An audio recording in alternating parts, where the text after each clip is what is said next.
1970, Blind Faith for the first time. The iconic and forever memorable one and only album, Blind Faith, and the band called by the same name.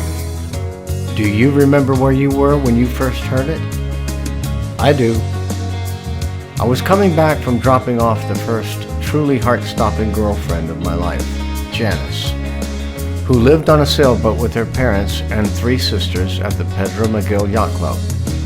They had sailed in from California a few months earlier. It was about midnight sometime in early 1971, and I was just crossing the series of lakes near Chiva Chiva Trail, heading over the hill into Clayton and then Balboa.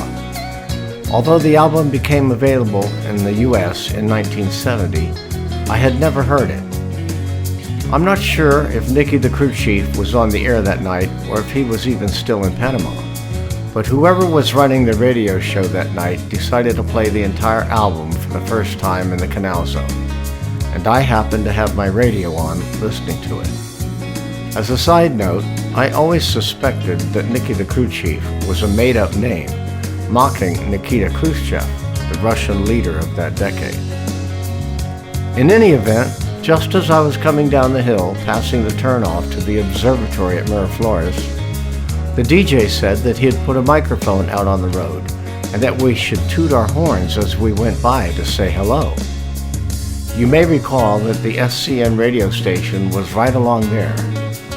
Well, I was already on it when he said that, so I just leaned out the window and screamed, interrupting him as he was inviting us to toot our horns. I didn't hear any horns toot after that, but I did hear the rest of the Blind Faith album. I was always a Cream and Eric Clapton fan, but this album was so different. The songs were meaningful and deep. Songs like Can't Find My Way Home and Presence of the Lord. Music was still on vinyl back then, not digital, and the tone was so much more real and personal. I knew I had to listen to the whole thing. Well, by then I was in Balboa and still had the other side of the album to go. So I continued out to the causeway and got all the way to the end, just as the last few songs were playing.